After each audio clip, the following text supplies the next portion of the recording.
Economics अर्थ channel पर आप सभी का एक बार फिर स्वागत है। आज के इस वीडियो में हम लोग हिग्स के व्यापार चक्र मॉडल की व्याख्या करेंगे। हिग्स के व्यापार चक्र मॉडल में जैसा कि हम लोग जानते हैं कि ये मॉडल गुणक और त्वरक के अंतरक्रिया पर आधारित है, interaction of multiplier and accelerator, और इनकी अंतरक्रिया के माध्यम से हिग्स ने अपने इस मॉडल में जो आर्थिक क्रियाओं में उच्चावचन आते हैं, फ्लक्चुएशंस आते हैं और जिनको हम लोग ट्रेड साइकिल या व्यापार चक्र के नाम से जानते हैं, उनकी व्याख्या करने का प्रयास किया है। और हिग्स मॉडल की एक बड़ी महत्वपूर्ण देन है कि उन्होंने व्यापार चक्र के ऊपरी जो सीलिंग है, उच्चतम जो बिंदु है उसका, और इसी तरह से जो लोअर या न्यूनतम जो उसकी फ्लोर है या टर्निंग पॉइंट है, उसकी भी व्याख्या बहुत बेहतर ढंग से प्रस्तुत करने का प्रयास किया है। तो हिग्स के इस मॉडल में एक तरह से तीन महत्वपूर्ण संकल्पनाओं का उपयोग किया गया है, और इसमें से जो हिग्स का मॉडल है उसमें हिग्स ने हैरड मॉडल के कुछ निष्कर्षों को भी उपयोग में लाया है इस व्यापार चक्र की व्याख्या करते समय। और उसी संदर्भ में जब हम उल्लेख कर रहे हैं तो हम बता दें कि ये मॉडल जो है एक तरह से जिस एक इक्विलिब्रियम पाथ या एक जो संस्थित का पथ आर्थिक क्रियाओं के, उसको उन्होंने हैरड के वारंटेड रेट ऑफ ग्रोथ से या हैरड मॉडल में जो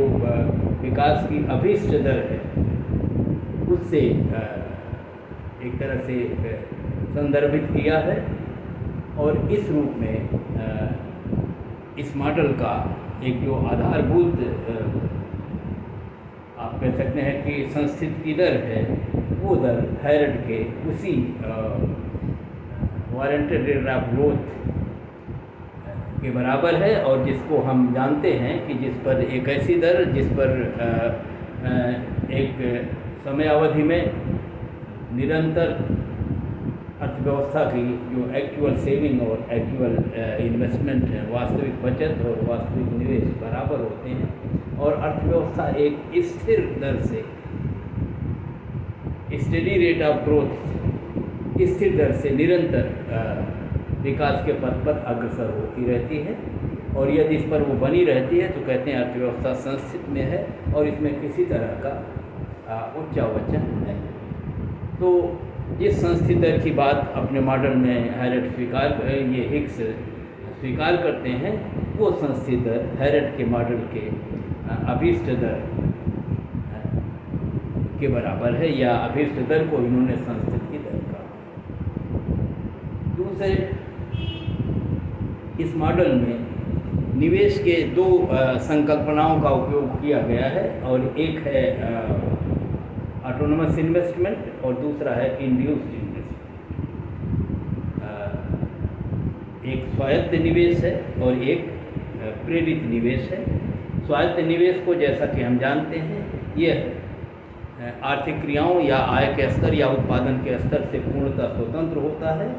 और आय के घटने बढ़ने पर इस पर कोई प्रभाव नहीं पड़ता, और ये कांस्टेंट एक स्थिर दर से निरंतर समय के साथ अर्थव्यवस्था में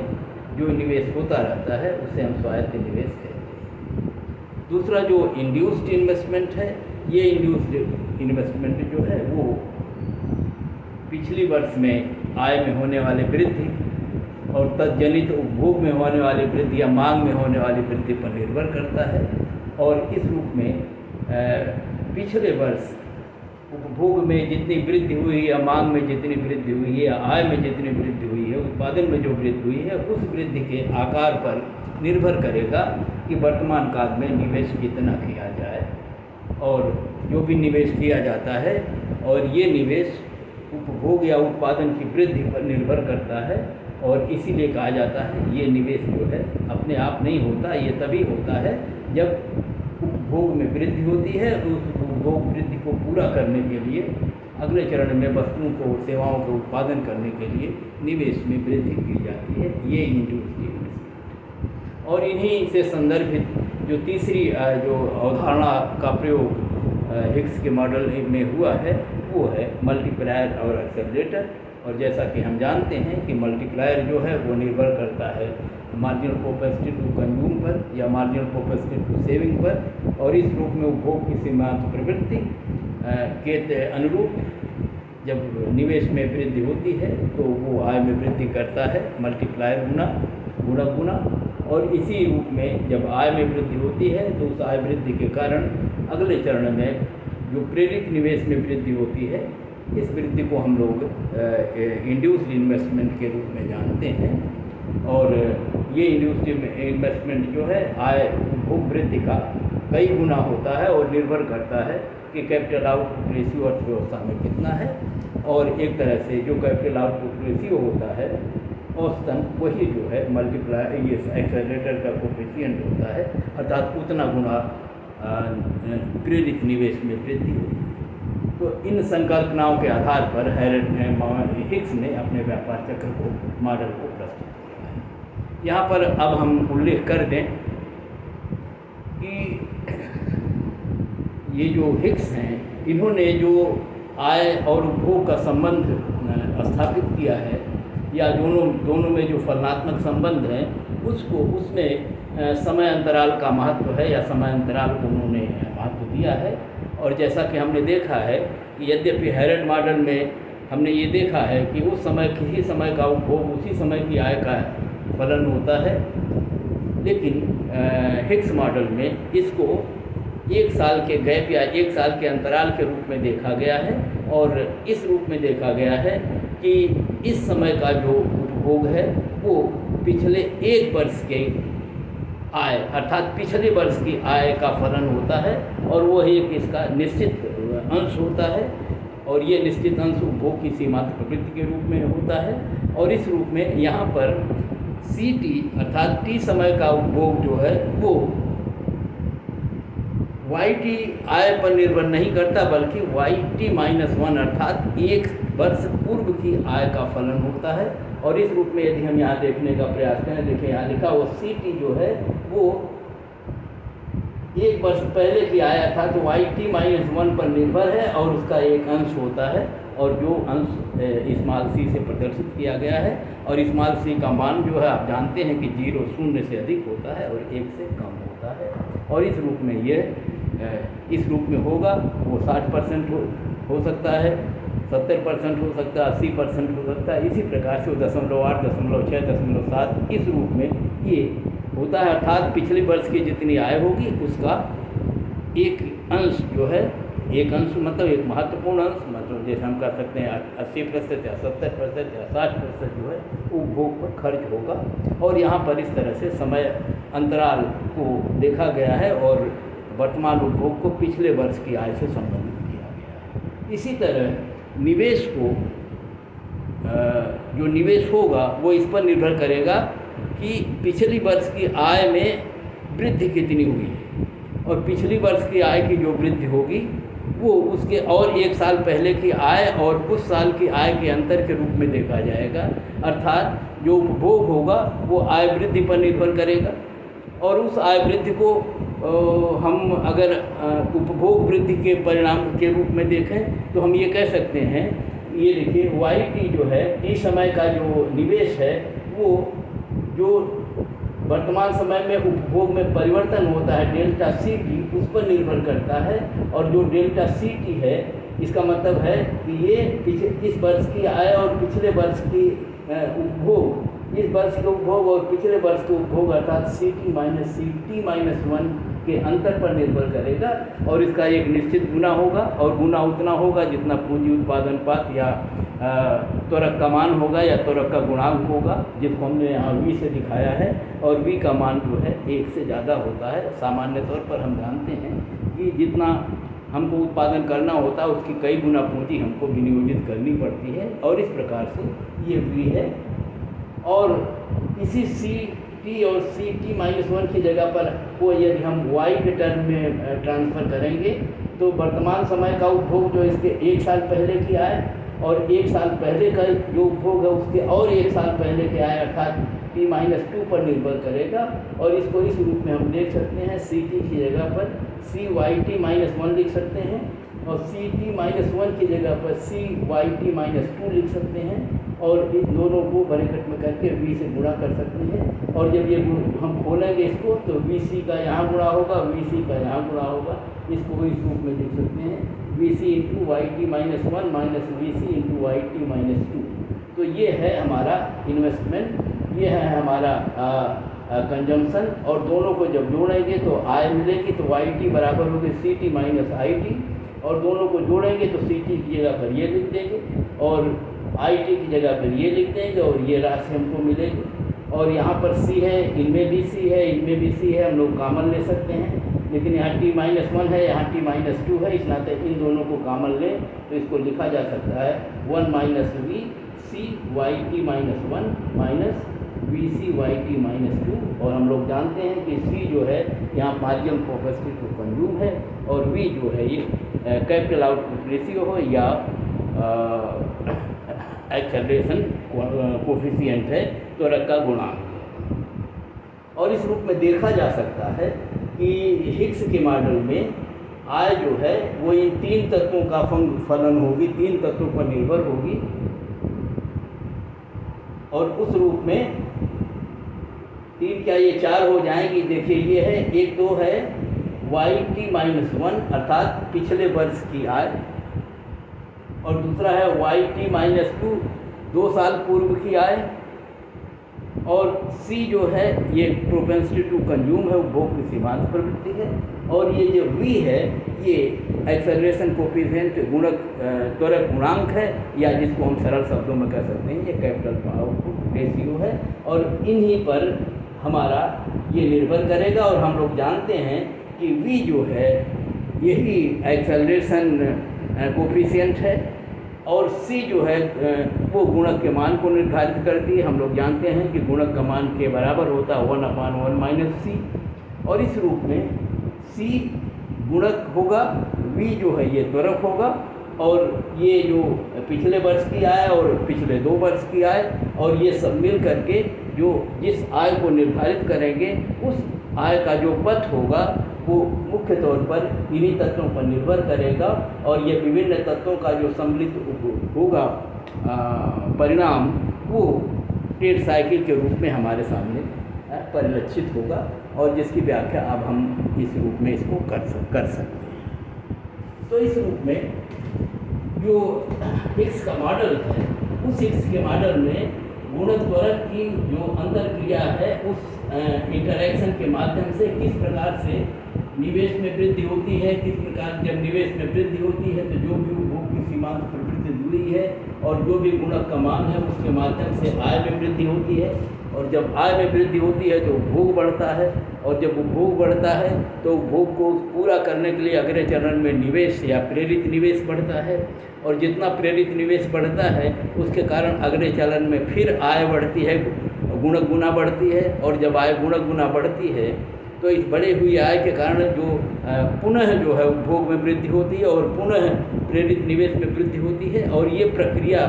क्यूमुलेटिव रूप में संचयी क्रम में चलती रहती है और इस प्रकार से आर्थिक क्रियाओं में तेज़ी से विस्तार होता है।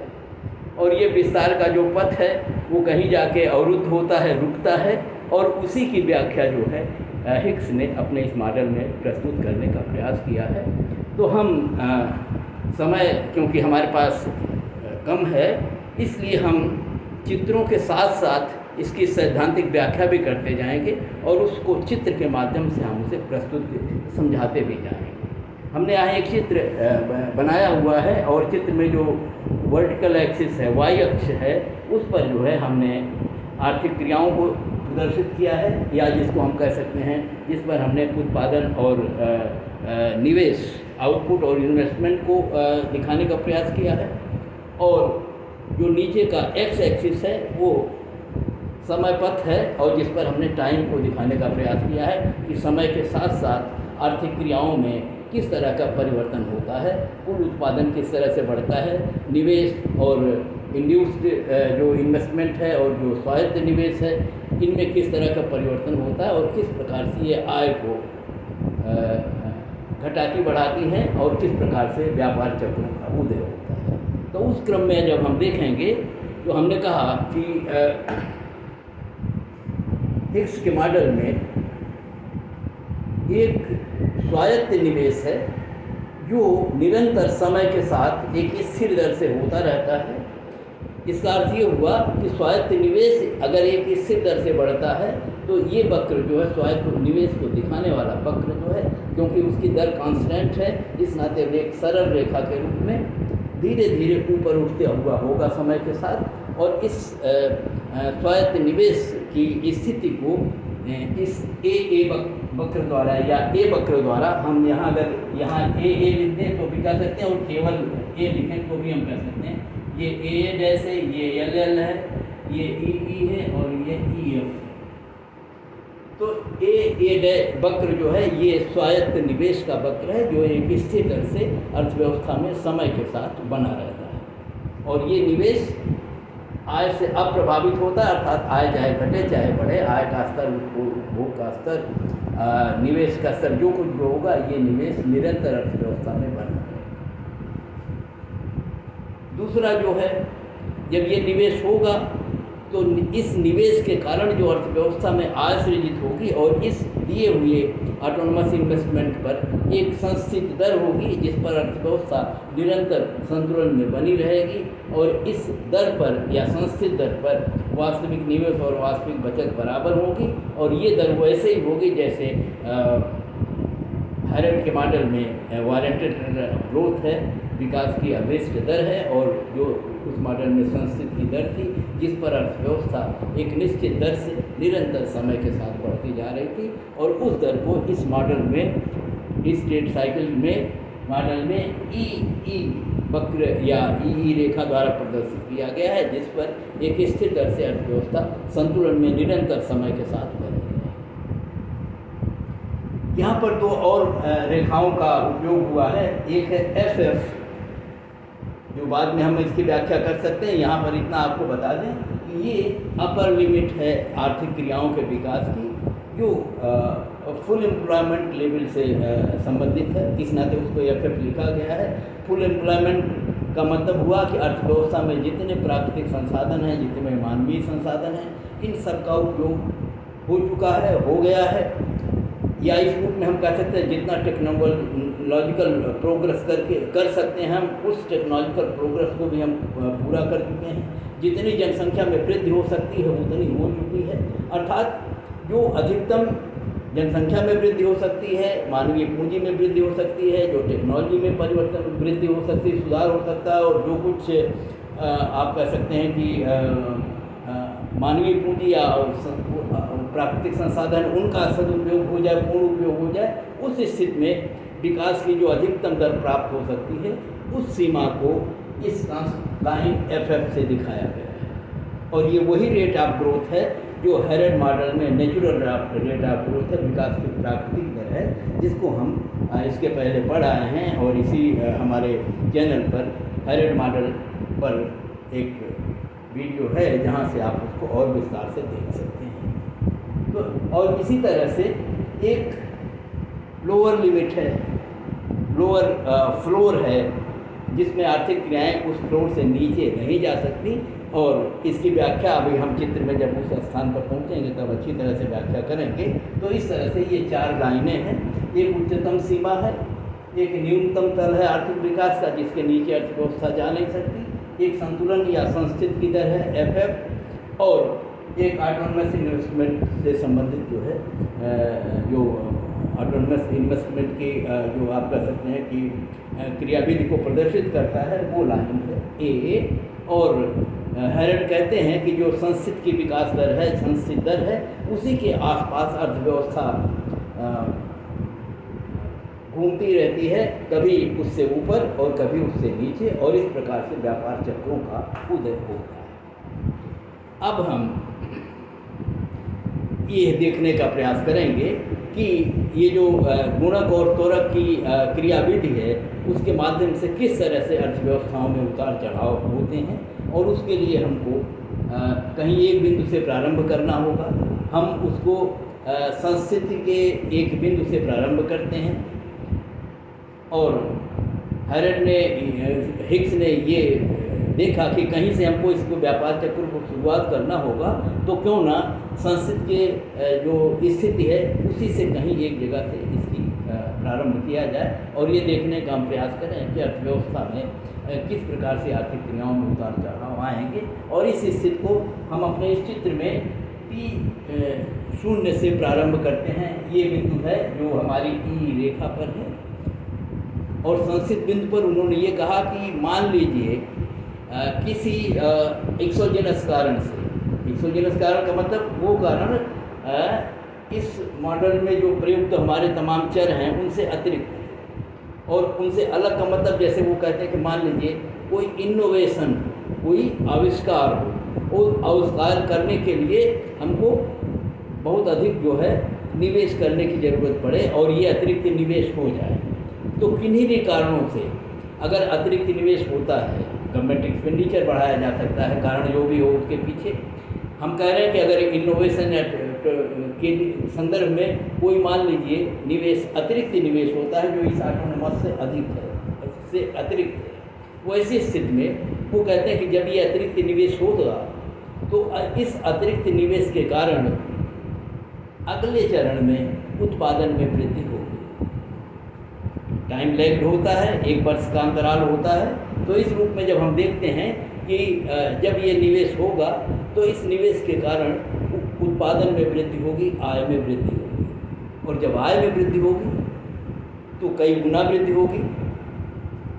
और हम जानते हैं कि गुणक प्रभाव जो होता है कई वर्षों में जब हम पूंजी विनियोजित करते हैं तो अपना उत्पादन पर असर करता है, लेकिन ये असर तुरंत तत्काल हमें दिखाई देगा और आय में वृद्धि होगी। तो आय में जो वृद्धि होगी, इस आय वृद्धि के कारण लोगों की जब आय बढ़ती है तो हम कहते हैं आय, क्योंकि उपभोग जो है इसी आय पर निर्भर करता है, और जब आय में वृद्धि होती है तो उपभोग बढ़ेगा, मांग बढ़ेगी, और इस बढ़ी हुई मांग को पूरा करने के लिए अगले चरण में और निवेश की हमको आवश्यकता पड़ेगी, जिसको हम कहते हैं प्रेरित निवेश बढ़ेगा। स्वायत्त निवेश वो होता है जो निरंतर होता रहता है, लेकिन प्रेरित निवेश तब होता है जब उपभोग में वृद्धि होती है, और जब ये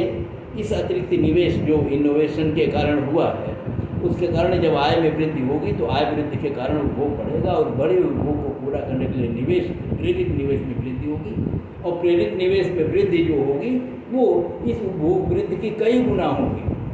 जैसा कि हम देख चुके हैं पूंजी अनुपात ये बताता है कि जितना उपभोग हमको बढ़ेगा, जितनी मांग बढ़ती है, उस उत्पादन को करने के लिए उसकी कई गुना पूंजी की हमको ज़रूरत पड़ती है, और निर्भर करता है अर्थव्यवस्था में पूंजी उत्पाद अनुपात कितना है। अर्थात पूंजी उत्पाद अनुपात अगर 2 है तो जितनी मांग बढ़ेगी उसका हमको 2 गुना निवेश अतिरिक्त करना पड़ेगा, 3 है तो 3 गुना करना पड़ेगा। इस प्रकार से अगले चरण में निवेश में और वृद्धि होगी, और जब निवेश में और वृद्धि होगी तो अगले चरण में आय में गुणा और वृद्धि होगी, और गुणा वृद्धि होगी तो अगली बार इंड्यूस फिर बढ़ेगा, और इस प्रकार गुणक त्वरक दोनों एक दूसरे को और आगे बढ़ाने में और कहते हैं। और इस तरह से कहते हैं कि ये जो आय में वृद्धि होगी ये क्यूमुलेटिव होगी, और ये एक तरह से सुपर मल्टीप्लायर यहाँ काम करेगा, और बड़ी तेज़ी से अर्थव्यवस्था जो है आगे बढ़ेगी। और इस प्रकार से, और जब ये तेज़ी बढ़ती जाएगी तो एक ऐसी भी स्थिति आएगी जब हम उस उच्चतम सीमा पर पहुंच जाएं जहां पर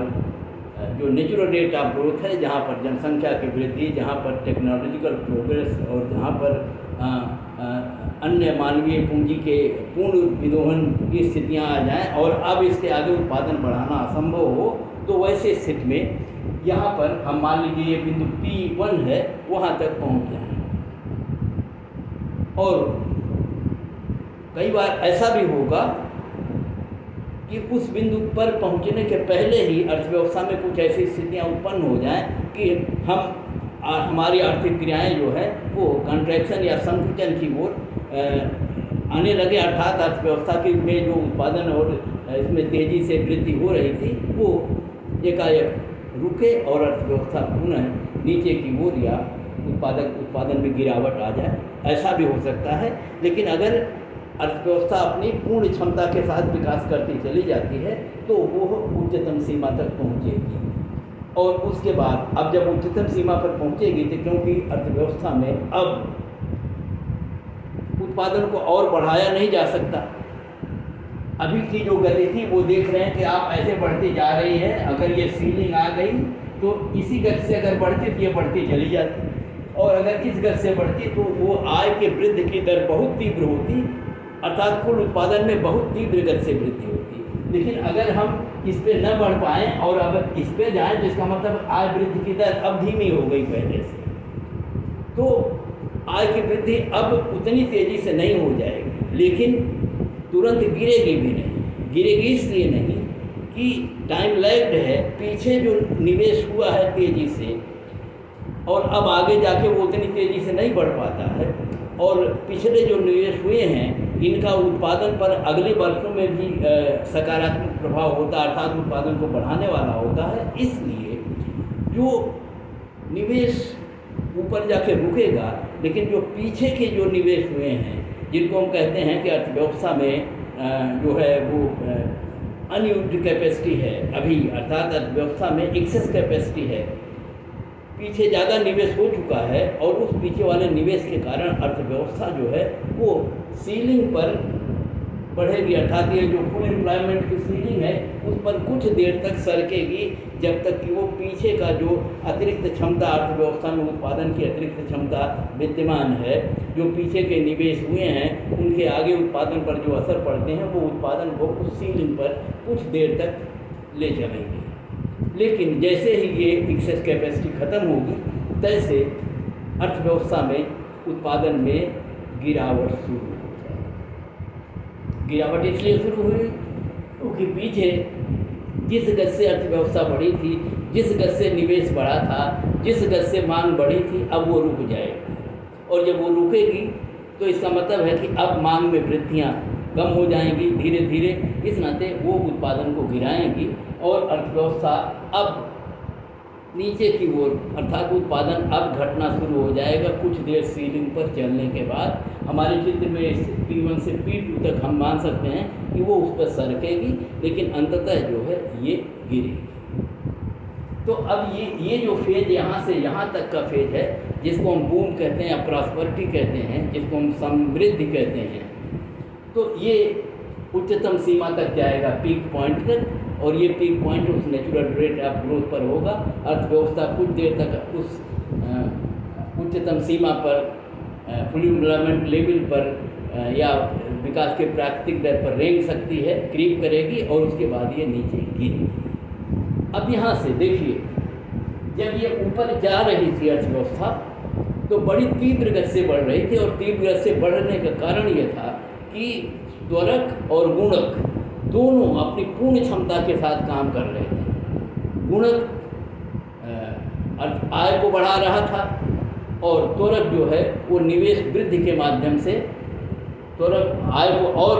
बढ़ा रहा था, और गुणक त्वरक की दोनों की अंतर्क्रिया से उत्पादकता में बड़ी तेज़ी से वृद्धि हो रही थी। इस नाते ये दर ऊपर एकदम स्टीप खड़ी होकर चलेगी। लेकिन जब आय घटती है तो यहाँ पर दो स्थितियाँ होंगी। जब आय घटेगी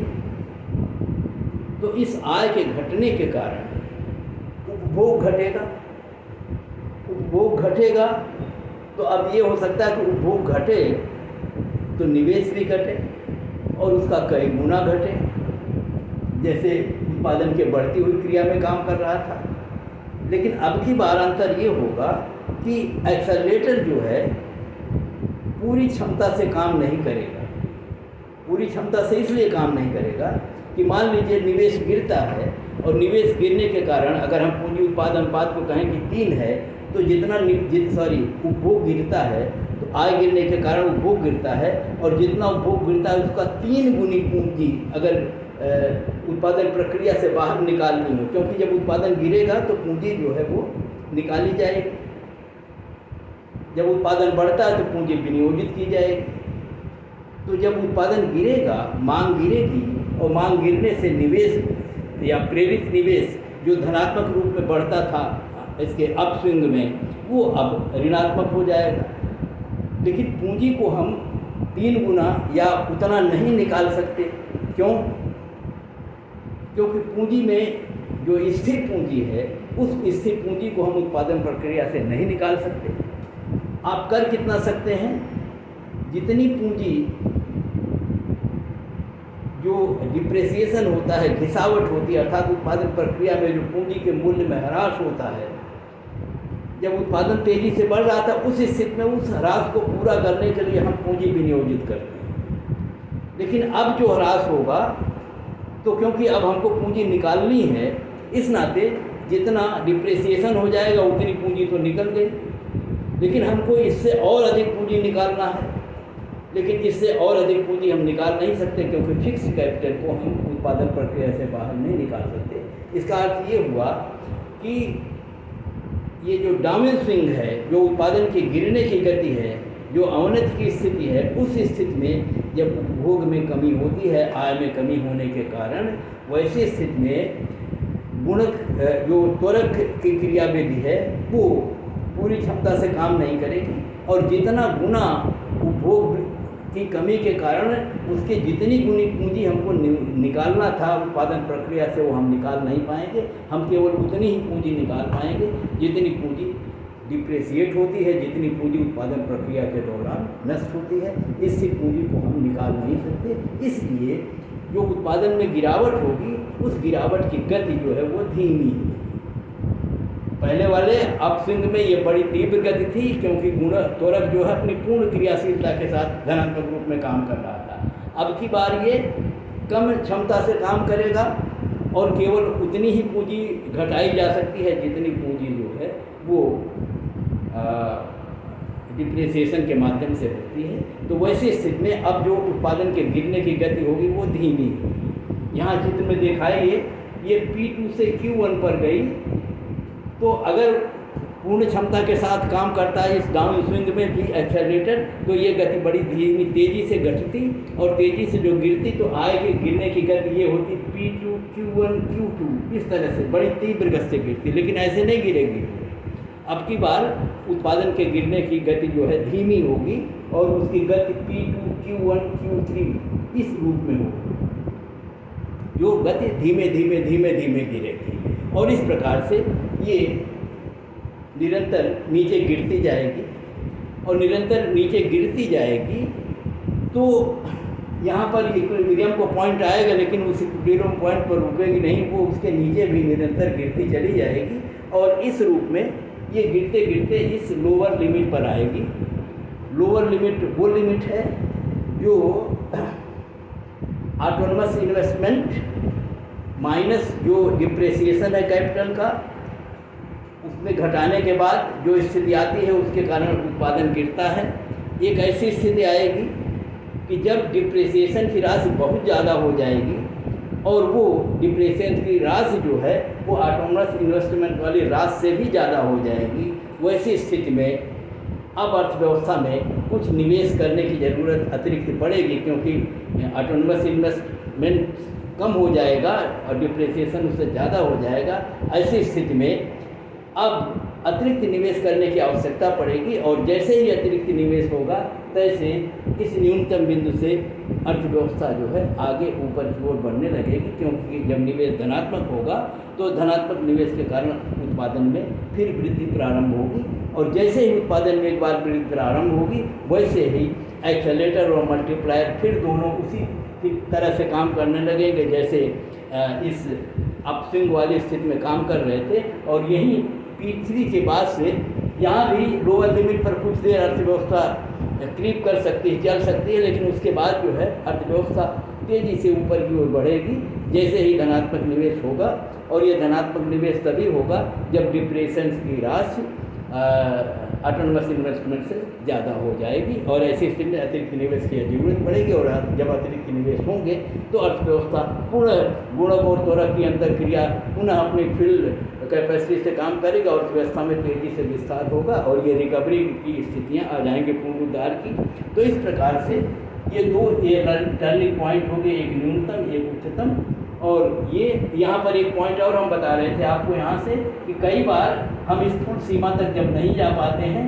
इसके पहले ही टर्न हो जाते हैं, तो इस टर्निंग पॉइंट को कहते हैं वीक एंडिंग साइकिल है।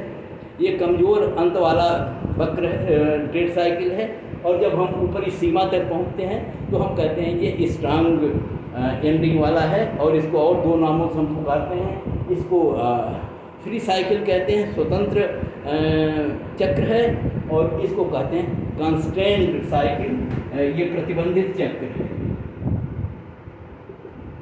ये कांस्टेंट होता है, एक फ्री होता है। तो इस तरह से इस बिंदु पर